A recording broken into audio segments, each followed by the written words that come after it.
Bonjour, très heureuse toujours de vous retrouver pour ce dernier jour de la semaine où nous lisons ensemble l'évangile de Jean.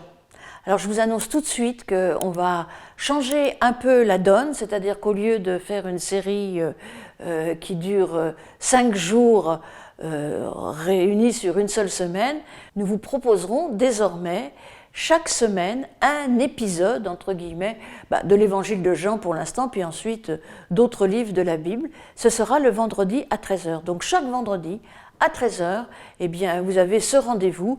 Et puis si vous n'êtes pas en ligne à 13h, vous pouvez le regarder par la suite sur la chaîne YouTube de l'Église protestante unie de l'Étoile.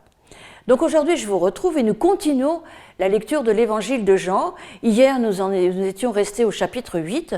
Le chapitre 9, je vais vous le résumer très rapidement, mais j'ai prêché dessus, donc vous pouvez le retrouver également sur la chaîne YouTube de l'Étoile.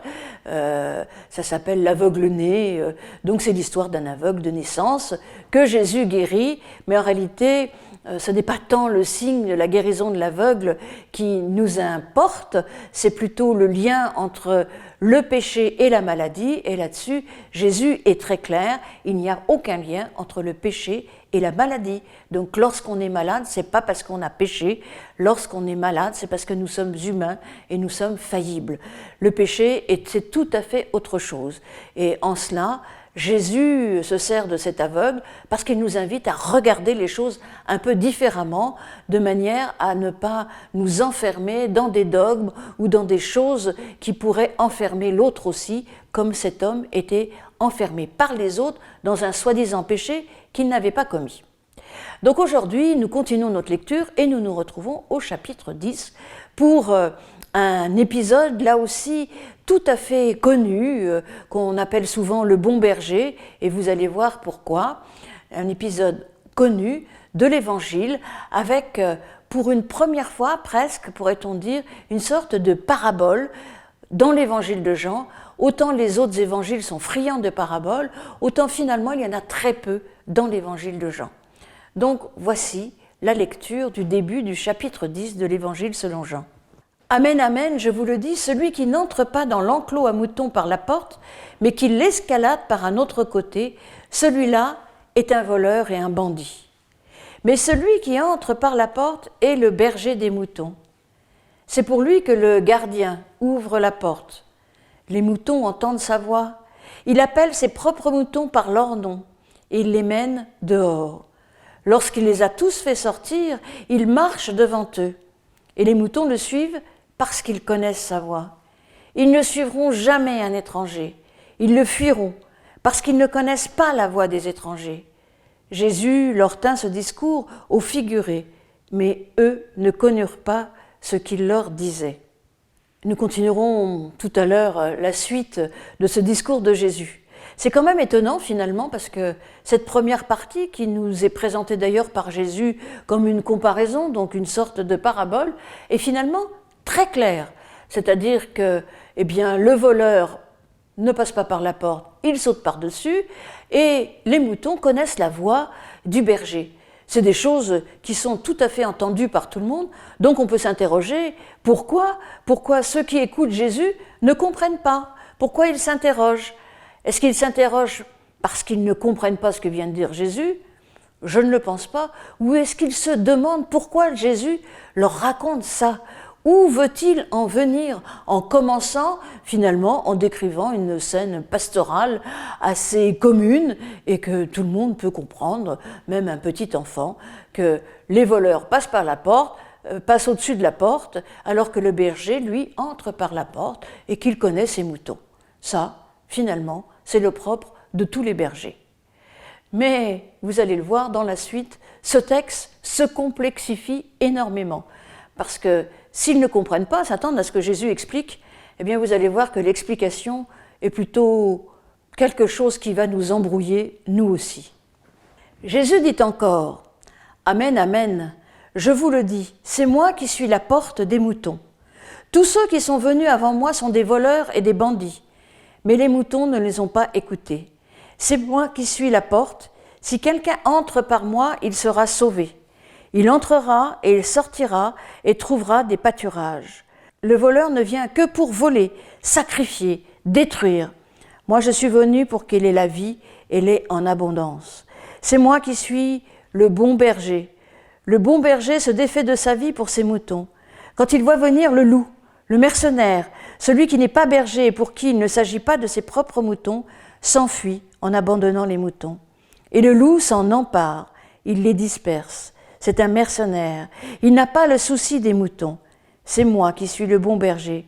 Je connais mes moutons et mes moutons me connaissent, comme le Père me connaît et comme moi je connais le Père. Je me défais de ma vie pour mes moutons. J'ai encore d'autres moutons qui ne sont pas dans cet enclos. Ceux-là aussi, il faut que je les amène. Ils entendront ma voix. Ils deviendront un seul troupeau, un seul berger. Si le Père m'aime, c'est parce que moi je me défais de ma vie pour la reprendre. Personne ne me l'enlève, mais c'est moi qui m'en défais de moi-même. J'ai le pouvoir de m'en défaire et j'ai le pouvoir de le reprendre. Tel est le commandement que j'ai reçu de mon Père. Alors, finalement, Jésus nous embrouille un peu. Que viennent faire les mercenaires, les voleurs à nouveau? Et puis finalement, cette conclusion peut nous sembler tout à fait étonnante.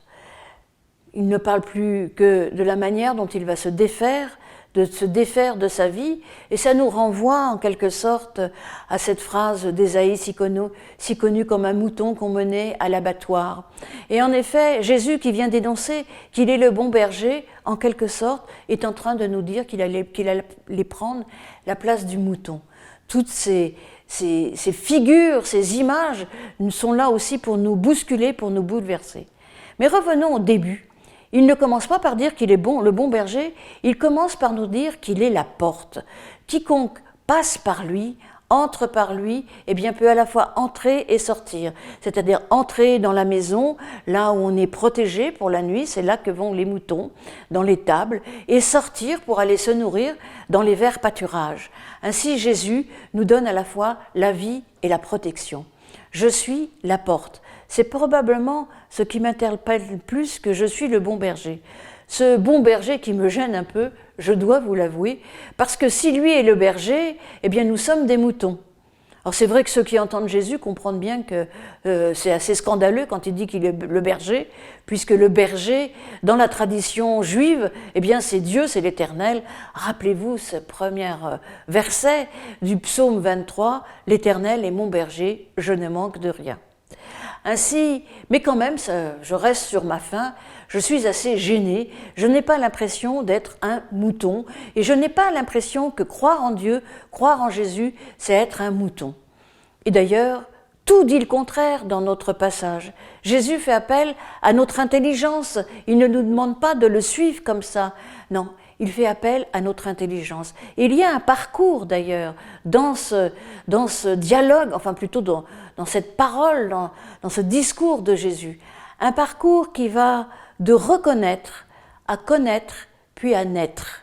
Ça paraît pas évident comme ça, mais Jésus parle beaucoup de sa voix. Il dit dès le début, les moutons reconnaissent la voix du berger. Et à la fin, il faut reconnaître la voix de Jésus. Alors, c'est quelque chose de bien connu dans le milieu agro-pastoral. Il y a d'ailleurs une tradition qui perdure dans les pays scandinaves, traduction du kulning. Ce sont des femmes qui chantent des chants très aigus et qui pour appeler leur troupeau.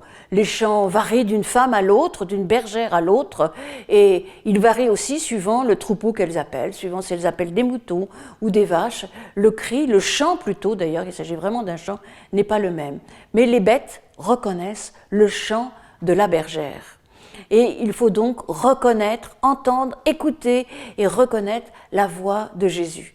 Et une fois qu'on a reconnu sa voix, la voix du berger, eh bien nous sommes invités à le connaître, à découvrir sa parole, à découvrir justement ce chant qu'il nous propose et qui nous permet de savoir qui qu'il est celui qui est là pour venir sauver les moutons, les protéger. Et c'est ce qu'il dit à la fin.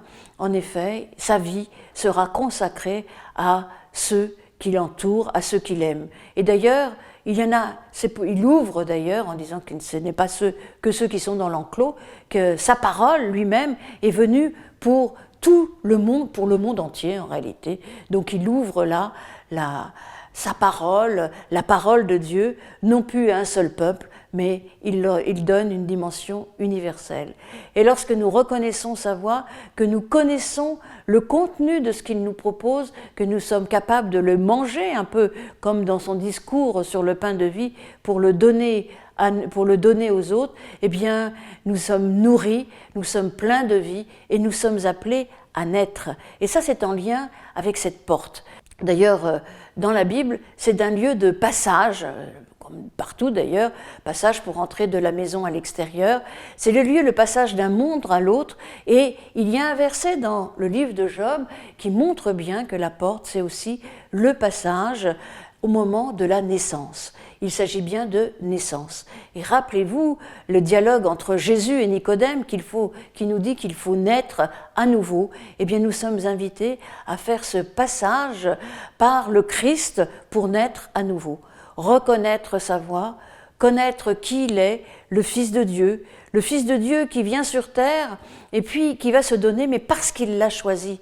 Il n'est jamais une victime, c'est lui qui choisit d'aller jusqu'au bout, et il ira d'ailleurs jusqu'à la croix, c'est lui qui choisit d'aller jusqu'au bout pour justement ne pas nous laisser tomber. Et une fois que nous avons compris ce qui se passe et que nous avons fait l'expérience de cette rencontre, que nous le connaissons, eh bien nous sommes en effet un être nouveau. Voilà. Donc à très bientôt. Je vous retrouve le premier vendredi de février pour continuer notre lecture de l'évangile de Jean. Et là, nous aborderons un chapitre énorme qui est le chapitre 11, dit de la résurrection de Lazare. À très très bientôt.